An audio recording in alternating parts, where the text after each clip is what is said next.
Bonjour à tous. Un philosophe, normalement, c'est un ami de la sagesse, qui s'applique à la recherche des principes et des causes.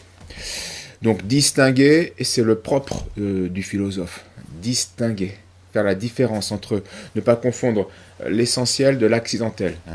Voilà ce qu'on demande à un philosophe.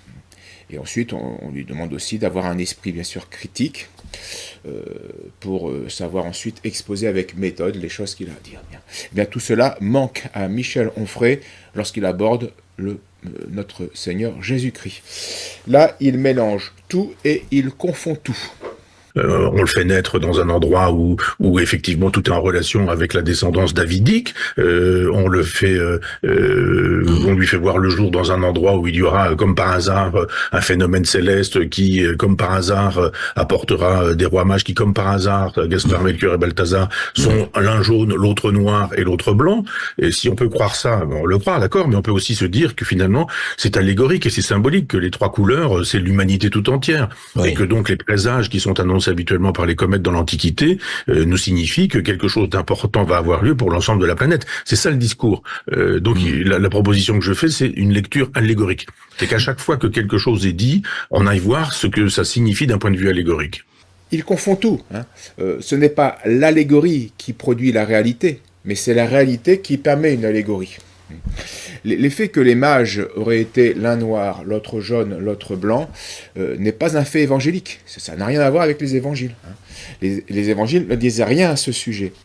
Et tout porte même à croire que, venant de Perse, eh bien, ils étaient tous les trois de race aryenne, c'est-à-dire de couleur blanche. Bien. Les trois couleurs des mages sont en fait simplement une liberté artistique, didactique, et d'ailleurs très récente, qui est complètement inconnue de l'art au Moyen-Âge.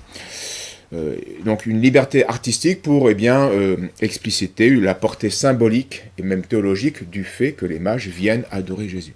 Car les mages sont bien les premiers non-juifs à venir honorer et adorer le Messie, sauveur, promis à l'humanité. Donc ils représentent bien toute l'humanité, c'est vrai.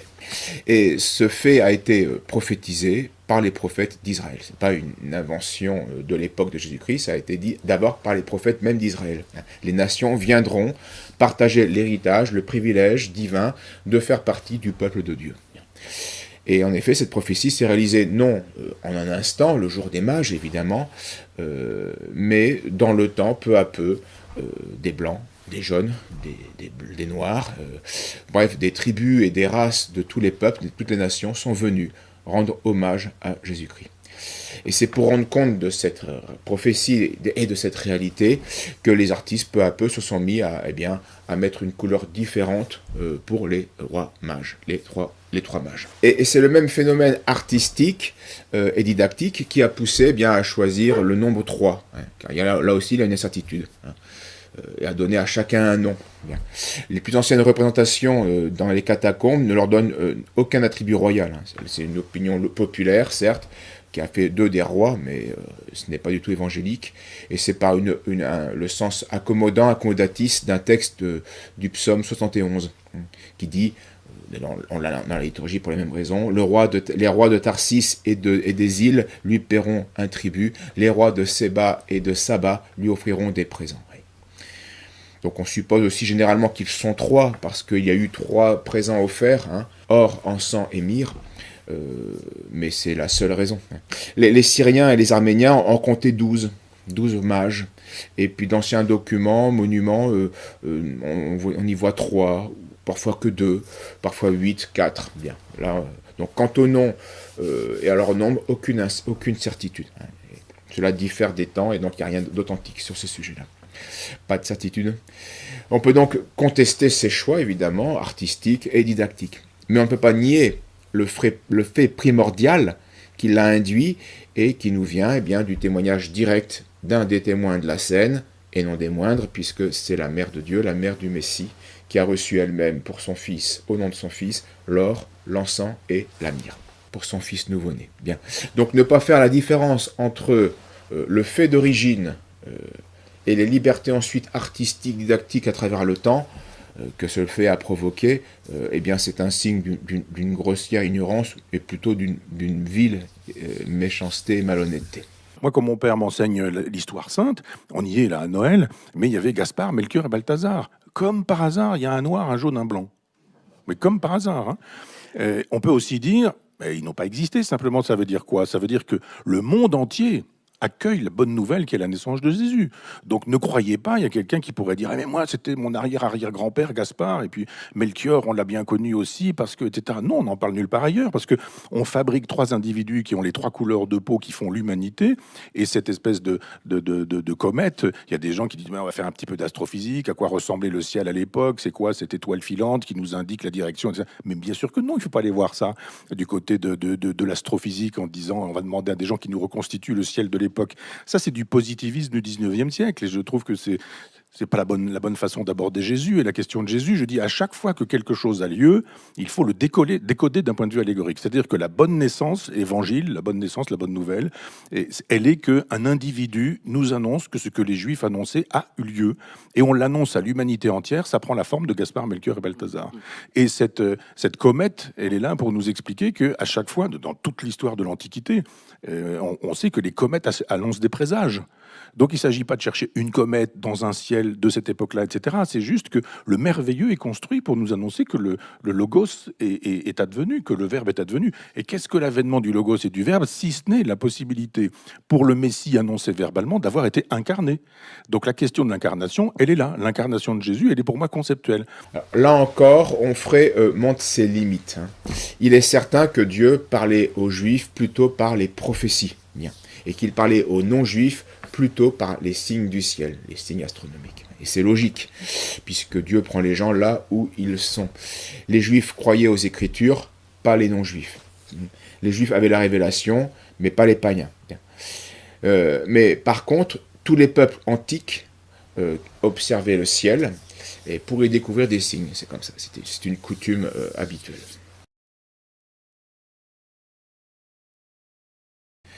Donc, un petit peu d'astrophysique peut être utile dans notre cas.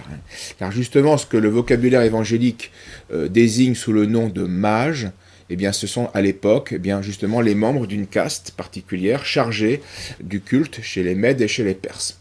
Et dont une des fonctions est l'observation astronomique. Donc, les mages, ce sont les astrologues de l'époque. Les rationalistes prétendent, comme le fait Onfray, souvent que cette étoile des mages, pour annoncer la naissance du Messie, eh bien, d'ailleurs qui n'a rien à voir avec une comète, on le verra, serait un classique du genre, un classique de la littérature antique lié à la naissance des rois, des grands personnages importants comme César ou Alexandre.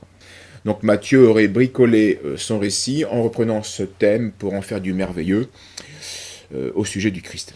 Bref, il invente une jolie histoire pour souligner la qualité du Messie chez Jésus. Bien. Eh bien, Marie-Christine Cerruti-Sandrier, dans son livre « Les évangiles sont des reportages », fait une remarque judicieuse et importante. Elle dit ceci. « Il n'y a aucun texte, j'ai vérifié, qui parle d'étoiles à la naissance d'Alexandre ou de César. À ma connaissance, aucun texte antique ne relate non plus l'apparition d'une étoile à la naissance d'aucun. Mais divers textes parlent d'une comète ayant annoncé le malheur de la mort de César, des présages, sans la moindre étoile, ayant annoncé le malheur de la mort d'Alexandre. Une coutume dans l'Antiquité, c'est plutôt un signe qui annonce un malheur, et pas d'étoile qui annonce la bonne nouvelle. Par contre, les écritures juives rapportent l'oracle, la prophétie du prophète Balaam. Elle dit ceci. « Oracle de celui qui entend les paroles de Dieu, qui connaît la science du Très-Haut, qui contemple la vision du Tout-Puissant, qui tombe et dont les yeux s'ouvrent. Je le vois, mais non comme présent. Je le contemple, mais non de près. Un astre sort de Jacob, un sceptre s'élève d'Israël. Il brise les deux flancs de Moab, il extermine tous les fils du tumulte. » Quant à l'évangile de saint Matthieu, il rapporte un fait, grâce à des témoins oculaires, on l'a vu, la Vierge. Donc les mages qui vont ensuite expliquer leur venue, pourquoi ils sont venus à Joseph et Marie ensuite, eh bien n'a pas pu oublier ce témoignage extraordinaire qui s'ajoute à d'autres faits extraordinaires avec les bergers qui viennent la voir, etc. Bien. Donc elle ne pouvait pas oublier bien sûr ces événements. Le problème est qu'il y a bien sûr une certaine imprécision sur la description des signes qui ont été vus par les mages et qui les ont fait venir en Palestine. Marie n'avait point de culture scientifique pour désigner adéquatement le ou les phénomènes. Et donc, elle et donc les évangélistes eh bien, vont user d'un terme général, populaire, courant, celui d'étoile, pour désigner tout phénomène brillant dans le ciel. Par contre, on sait exactement pourquoi les mages sont venus en Palestine. Ils sont venus pour honorer le roi des Juifs. Et c'est par ailleurs un fait établi qu'en ces temps, eh bien, les Juifs, les Assyriens, les Chaldéens attendaient ce Messie, ce roi, ce rénovateur. Nous ne prétendons pas, donc bien sûr, tout expliquer, et encore moins nier un aspect miraculeux dans ce phénomène de l'étoile des mages, mais nous voulons insister sur des faits historiques et astronomiques qui sont parfaitement compatibles avec le récit de saint Matthieu et qui l'expliquent en partie utilement. En l'an 747 de la fondation de Rome, c'est-à-dire 7 ans avant la naissance du Christ, Jupiter, Saturne se sont trouvés réunis dans la constellation des Poissons. Et ensuite, la planète Mars est venue se rejoindre à eux au commencement de l'année suivante. Bref, on a donc une conjonction de planètes qui était bien connue, qui avait été observée par les Égyptiens. On a un papyrus qui s'appelle la table planétaire, découvert en 1902 et conservé à Berlin, qui en fait foi. On a aussi le calendrier stellaire de Sipar, donc chez les Babyloniens, publié en 1925. C'est une tablette en terre cuite, avec des écritures cunéiformes, trouvée à Sipar sur l'Euphrate. Donc cette cité était un siège d'école astronomique, et elle aussi eh bien, manifeste la connaissance de cette triple conjonction de planètes. Et pour les astrologues, à l'époque, eh bien, de manière symbolique, ils avaient attribué une valeur à certaines planètes, et Saturne représentait la planète protectrice d'Israël, tandis que Jupiter était la planète royale, la planète des dominateurs actuels, donc celle des Romains. Et puis il y avait la constellation des Poissons, qui était considéré comme le signe de la fin des temps, la fin d'un temps cosmique, donc, qui bien sûr sera interprété ensuite par le début de l'ère chrétienne. Cette conjonction des planètes donc, était particulièrement lumineuse et a dû attirer évidemment l'attention des mages, puisque les mages avaient, entre autres tâches, celle d'observer le ciel. C'est leur job, ils le font, et ils ne peuvent pas rater cet événement. D'autant plus que d'après les tables astronomiques, eh bien, il y a eu au mois de mai, d'octobre et de décembre 747 eh bien, cette triple conjonction de Jupiter et de Saturne. Vittorio Messori fait cette remarque. Cette triple conjonction a été accompagnée de l'apparition donc d'un corps lumineux extraordinaire ayant un éclat semblable à celui des étoiles fixes. Et ce corps lumineux était le résultat de cette constellation si remarquable. Or, c'est un fait attesté par plusieurs historiens de l'époque, eh bien, qu'en ces temps de l'humanité, eh bien, on attendait, on l'a dit, un dénouement messianique, quelque chose d'important. Voici ce que dit Tacite. C'était l'opinion générale que les anciens livres des prêtres annonçaient qu'à cette époque, l'Orient prévaudrait et que de la Judée sortiraient les maîtres du monde. Allusion, oui, à l'évangile du Christ et de ses apôtres. Tout l'Orient retentissait de l'antique et constante croyance qu'il était dans les destins du monde que de la Judée viendraient en ces temps-là les dominateurs du monde. Et Flavius Joseph, évidemment, atteste de la même chose du côté juif, mais même si par servilité romaine, il va attribuer le titre de Messie, on l'a vu, à Vespasien. Mais ce qui les avait surtout excités à la guerre, c'était une prophétie ambiguë, trouvée pareillement dans les Saintes Écritures, et annonçant qu'en ces temps-là, un homme de leur pays deviendrait le maître de l'univers. Les Juifs prirent cette prédication pour eux, et beaucoup de leurs sages se trompèrent dans leur interprétation. Alors, les mages donc, de Mésopotamie, face à cette conjonction de planètes, ont dû approfondir ensuite eh bien, la prophétie de Baalam comme signe annonciateur qu'on a cité tout à l'heure et qui était connue des peuplades proches d'Israël. Puis ces renseignements pris, ces études faites, suffisamment sûrs d'eux-mêmes, eh bien ils vont décider de se mettre en route, dans un temps qu'on ignore, pour rechercher justement ce roi, bien sûr, logiquement, d'aller s'en enquérir dans la capitale de ce pays, ou de ce peuple, où ce Messie est prophétisé. D'où le récit de saint Matthieu. Les mages ont vu le signe de Messie, ils connaissent son temps, mais ils ignorent le lieu où ils doivent se rendre, donc ils vont aller voir les autorités de ce pays et dire alors, où est-ce ? Voici donc le texte de saint Matthieu. Jésus Étant né à Bethléem de Judée au jour du roi Hérode, voici que des mages d'Orient arrivèrent à Jérusalem, disant « Où est le roi des Juifs qui vient de naître? Car nous avons vu son étoile à l'Orient, et nous sommes venus l'adorer. » Donc ils ne disent pas exactement quand ils ont vu son étoile et quel était ce phénomène. Ce que le roi Hérode ayant appris, il fut troublé, et tout Jérusalem avec lui. Il assembla tous les grands prêtres et les scribes du peuple, et il s'enquit auprès d'eux où devait naître le Christ. Et ils lui dirent « À Bethléem de Judée. » Car ainsi a-t-il été écrit par le prophète, donc il s'agit du prophète Michée, 8 siècles avant Jésus-Christ. « Et toi, Bethléem, terre de Juda, tu n'es pas la moindre parmi les principales villes de Juda, car de toi sortira un chef qui paîtra Israël, mon peuple. » Alors Hérode, ayant fait venir secrètement les mages, s'enquit avec soin auprès d'eux du temps où l'étoile était apparue. Et il les envoya à Bethléem en disant « Allez, informez-vous exactement au sujet de l'enfant, et lorsque vous l'aurez trouvé, faites-le moi savoir, afin que moi aussi j'aille l'adorer. » Donc il y a une marge d'erreur, semble-t-il, de 2 ans dans la date que donnent les mages, ce qui va conduire ensuite à l'assassinat d'une vingtaine d'enfants à Bethléem par Hérode, qui auront entre 0 et 2 ans.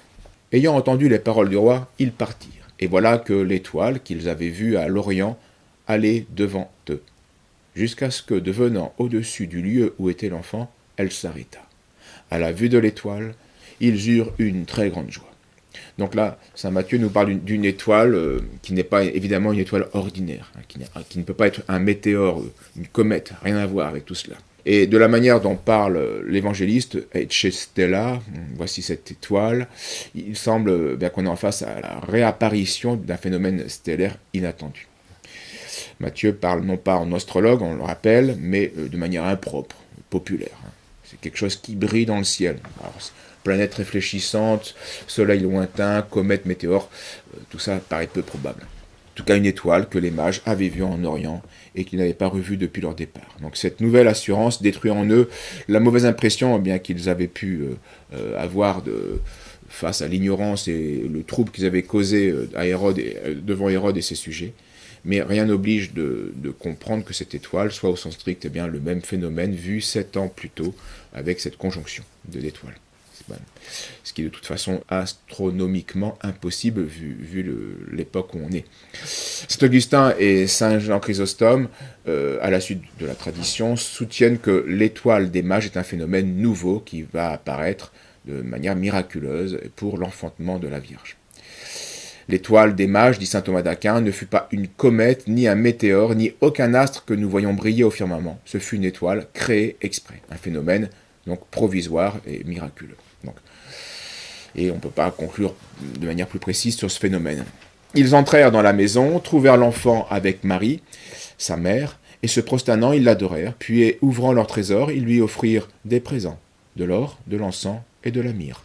Et, ayant été avertis en songe de ne point retourner vers Hérode, ils regagnèrent leur pays par un autre chemin. Alors pour le coup, la description du phénomène céleste est de seconde main, évidemment. D'ailleurs, c'est pour ça qu'on sait très peu de choses. Les mages en parlent à Marie, qui ne l'a point vu, mais qui rapporte ce qu'il a entendu aux disciples du Christ. Donc on manque de précision pour apprécier la nature exacte de cela, cette apparition, de sa fréquence, etc. Matthieu, bien sûr, ne connaissait rien de la conjonction des planètes 7 ans avant la naissance du Christ, et il rapporte simplement ce que les mages ont bien voulu dire à Marie et ce que Marie en a compris. Car Marie a beau être l'Immaculée Conception, elle n'était pas astrologue de profession. Donc le récit de Matthieu, malgré un certain mystère qui reste, ne contredit pas l'effet astronomique sociologique de l'époque, bien au contraire, et le miracle qui s'ajoute au dire des mages eux-mêmes ne permet pas de nier l'historicité du récit. Que cette étoile ait ensuite un sens symbolique et allégorique très fort, c'est une évidence. La lumière, source de vie, qui ouvre le chemin, etc. Évident. Mais ce sujet d'ailleurs a été traité avec science et sûreté par les pères. Mais toute la doctrine catholique précise bien que le sens allégorique se fonde sur un sens historique et littéral. Il y a bien eu cette étoile miraculeuse. Et à partir de ce fait, on peut en déduire d'un sens symbolique et allégorique. Et donc cela se fonde sur un fait, non pas sur du vent, et encore moins, comme le prétend Michel Onfray, sur une fraude.